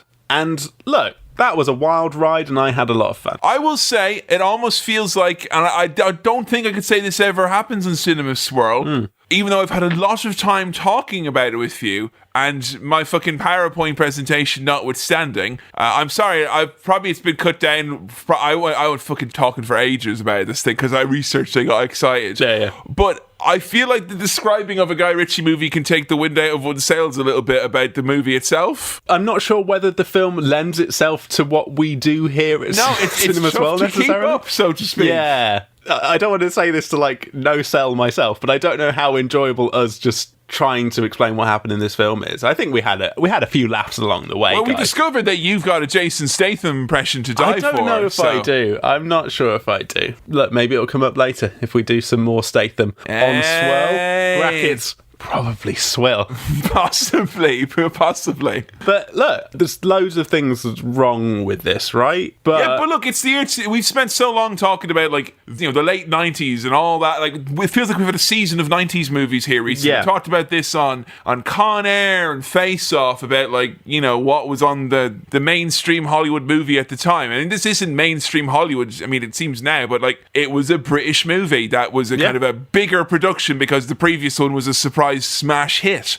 Was the hype in it being such a big part of the culture, and not just England, Ireland as well, as I said, you know, Dublin, I guess, particularly, but this was a big part of the noughties growing up. Warranted? Did you feel you missed out? I think I did miss out, yeah. I feel like this would have served me well to have seen this as a younger man, as a teen. Point of reference to have Vinnie Jones to talk to older boys with. I think if I was like 12 watching this and like, I'm not supposed to be watching this, then that the giddy thrill of it would have had its own merits. You know, I would have enjoyed it on that strength. I think now as an older man, now as an adult, I'd still really enjoyed it. I had a lot of fun. It's got its flaws all over the place. We've mentioned some stereotyping. We've mentioned that there's like a female character for like 2 minutes, if that. There's the twins, and then there's the lady in the bookies. I mean, the brief moments they get to speak, they were fun. But yeah, it's you know. But for what this is, which honestly, at times, I mean, I know it's got its fair share of influences from other places, probably things I don't know that much about. A fast-paced, frenetic, kind of British Tarantino-y looking, feeling film. There's a reason why Guy Ritchie spent the rest of his career after a few other different things, but a lot of the time it felt, particularly movies like Rock and Roller and Revolver, that he was really trying to capture this spirit. And if anyone who deals in nostalgia like we do here, it's very easy to know that that's not an easy thing to replicate. And I would say near impossible. A man who's gone from his 30s to his 40s trying to recapture the spirit of his 20s is probably not the greatest way to approach your body of work as a director. I feel like the trajectory of Guy Ritchie, this more often happens, or maybe it does happen to directors quite a lot as well, but happens to bands. I get the feeling that these first two films are like kind of revered and loved. And there's been some shit since. There's been times where it's like, oh no, actually it's a return to form for Ritchie, and then everyone's like, no, it's not quite the same as the old. It's a game of shadows. Give it a chance. Guy Ritchie is essentially Weezer here, and. Does that mean that King Arthur would have played in Fortnite? Is that streamed exclusively on the... It does mean that, I think so. When it played at the cinema that I worked at, no one fucking came. So, oh, God. I never saw it, but I heard that it was a complete stinker. I think a Guy Ritchie's Swill would be a lot of fun, because I think, you know, you've seen... If he could show you one movie... I think he's probably glad that you saw this one, because Lock, Stock, I'd argue Lock, Stock is almost a bit better. I'm sure that people kind of feel like we should have done Lock, Stock before Snatch, but the fact that he's got the star power, you've got your casual Del Toro and Brad Pitt thrown in there, it's very much a, look, I've married Hollywood and East End London, and it's a fucking laugh riot. Look on my works, ye mighty and fucking blackguard. Since you were talking about it in the pre-swirl, I looked up that Swept Away thing. It has a reputation as one of the worst films of all time. I thought it was just a bit shit. It's actually like really like famously shit. It's like, where the Tarantino started taking him over, and he's like, come on Madonna, get in a car and drive real fast. No, I'm not a stunt driver. You are now, baby. Come on, here are the keys. Jingle jangle. And I remember the marketing push for that King Arthur film being like hard, strong, and no one went to see it. It was strong and not brave. It was I think David Beckham's in it. I think Ed Sheeran might pop up as well. The whole gang's here. Do you think Guy Ritchie, in trying to like rekindle some of the spark that made his early films good, was like, we'll get a footballer in and we'll put them in a film, and it'll be just like Vinny. It'll be like what we did with Vinny. Come on. Look, it's not 1999 anymore. Noel Gallagher's not going to 10 Downing Street. Cool Britannia is not a thing. Okay, it's not. It's all over. It's all over.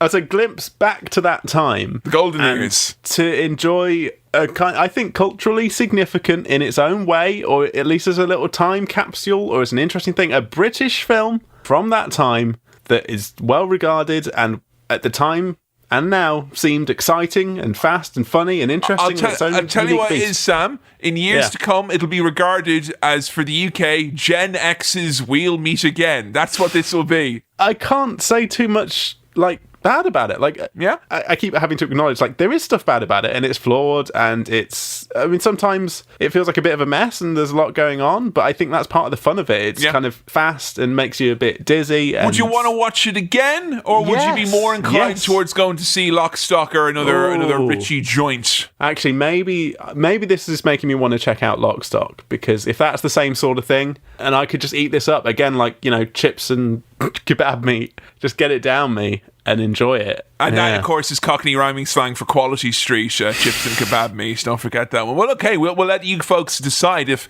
you know, we won't do it immediately, not for a few episodes, but say 4 or 5 episodes time. We're kind of thinking about other episodes too. If you want us to return to this world, I'd be more than happy to do so. There was some great performances in this. Who did you like the most? I think Vinnie Jones got the most, like, untempered praise from you. It felt like you were gushing for VJ. I think I really enjoyed Vinnie Jones mostly because I didn't know too much about his actual acting. I hadn't really seen it, and to actually be like, oh shit, it's good. It's good. It works. Was it like when you finally started watching Schwarzenegger movies for this, and it was like, oh, he's actually entertaining? Oh, okay, yeah. Oh. It's a similar kind of thing. In terms of characters like Sol and Vinny, they're like the comedy there. and Tyrone, that whole gang. I want a movie with just those guys, to be honest. Yeah, very funny. And as I said, this has that kind of TV feel where you could easily spin this off into the stories of these characters and have fun. I think there was a Snatch TV series. Really? I've not heard good things. It was recent and it had Rupert Grint in it. Oh, 2 series. Hey, 2 series. Yeah, 2 series. Add that on the Lethal Weapon TV series for movie shows that have come out that you didn't know about and kind of wish you didn't know about. I don't know. It's conflicted. Look, Sam,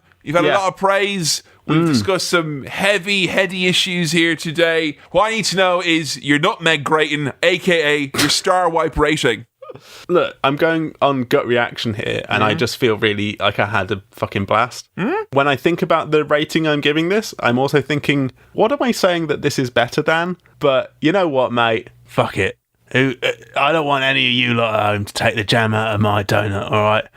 Open a tin of beans. Alright, I can put a crimp in your day, but I can't take the jam out of your donut. What is this? Don't put a crimp in my jam of beans, alright? It's a 4 fucking star white movie. You heard it here first. Whey! Thanks for listening to another episode of Cinema Swirl. This episode was produced by Kevin, edited by me, Sam, and hey, I also did the music. If you're after more Swirl content or you want to support the show, or better yet, both, patreon.com/cinemaswirl is the place to go. On the socials, we are at cinemaswirl on Twitter, and our Facebook is facebook.com/cinemaswirl, which is also where our votes for episodes take place. If you've got anything for the mailbag, then send it on over to cinemaswirl@gmail.com. That's cinemaswirl@gmail.com. Please do keep recommending the show to your friends, leaving reviews on whatever podcast thing you use. It all helps us out. Thank you so much. Alright, see you next time.